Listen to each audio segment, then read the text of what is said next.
வணக்கம். இது உங்கள் ஆதிஸ் ரெசிபி அறுசுவை அரங்கம். இன்னைக்கு சாம்பார் தூள் வந்து எப்படி பண்ணுறதுன்னு பார்ப்போம். ஹோம்மேடு. அதுக்கு வந்து நான் இப்போ வந்து ஃபஸ்ட்டு படியில் அளவு சொல்கிறேன். டிஸ்கிரிப்ஷனில் வந்து கிராம்லேயும் சொல்கிறேன், படியிலையும் அளவு போடுறேன். இப்போ பார்த்தீங்கன்னா ஃபஸ்ட்டு சாமான்லாம் போட்டிருப்போம். இது வந்து ஒரு படின்றது அளவு. இதில் வந்து 3/4 படி அந்த அளவுக்கு வந்து நீங்கள் மல்லி எடுத்துக்கணும். இது கூட துவரம்பருப்பு அதே அளவுக்கு, அதே 3/4 படி அளவுக்கு மற்ற சாமான்லாம் ஆட் பண்ணிக்கிறோம். அதுக்கு துவரம்பருப்பு நம்ம ஆட் பண்ணிக்கலாம்.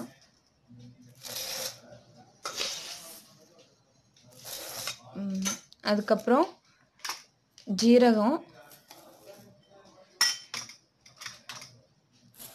வெந்தயம் வந்து நிறைய ஆட் பண்ண வேண்டாம், கொஞ்சம் கம்மி பண்ணிக்கோங்க. அடுத்தது மிளகு, அடுத்தது கடுகு ஆட் பண்ணிக்கலாம்.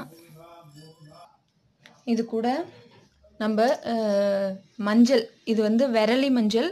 நீங்கள் வந்து கடையில் வாங்கிட்டு ஒரு 5-6 பீஸ் போட்டால் போதும். அதை வந்து நல்லா சுத்தியில் இடிச்சிட்டு போடுங்க. அடுத்தது ஒரு 20 கிராம் கிட்ட நாங்கள் கட்டி பெருங்காயம், இந்த சாம்பார் தூளுக்கு இப்போ கட்டி பெருங்காயம் போட்டிங்கன்னா தான் நல்லாயிருக்கும். அதுவும் வாங்கி நல்லா இடிச்சிட்டு போடுங்க. அடுத்தது இன்னும் வந்து உங்களுக்கு இந்த அளவுக்கு வரல அப்படின்னா அந்த அளவு வர வரைக்கும் கொஞ்சம் துவரம்பருப்பு ஆட் பண்ணிக்கோங்க. இப்போ மல்லி வந்து 3/4 படி போட்டோம். அதே மாதிரி நம்ம மற்ற சாமான் எல்லாமும் சேர்த்து ஒரு 3/4 படி போடுறோம். இது எல்லாத்தையும் நம்ம மிக்ஸ் பண்ணி விட்டுப்போம். அவ்வளோதான், இந்த சாமான் வந்து ரெடி. மொத்தம் வந்து 1/2 கிலோ மிளகாய் எடுத்து வச்சுருக்குறோம். இந்த மிளகாய் பார்த்திங்கன்னா இந்த படியால் 5 படி போட்டிருக்கோம். இந்த படியால் ஒரு படி போட்டிங்கன்னா 100 கிராம். நாங்கள் வந்து 1/2 கிலோ மிளகாய் போட்டிருக்கோம். இது வந்து 5 படி இதால் எடுத்து வச்சுருக்குறோம். இந்த மிளகாய் எல்லாத்துக்கும் வந்து காம்பை எடுத்துகிட்டு போடணும். மிளகாவோட காரத்துக்கு தகுந்த மாதிரி மல்லியை வந்து அதிகமாக ஆக்கிக்கணும், இல்லை குறைச்சிக்கணும். இப்போ வந்து இந்த மிளகாவுக்கு வந்து காரம் வந்து கம்மியாக இருக்கும். அதனால் நாங்கள் மல்லி வந்து 1/4 கிலோ தான் போட்டு. மிளகாய் வந்து உடைச்சிங்க அப்படின்னா உடையிற பதத்தில் இருக்கணும், அந்த அளவுக்கு காயணும். நல்லா காஞ்சதுக்கப்புறம் தான் வந்து நீங்கள் மிஷினில் கொடுத்து அரைக்கணும்.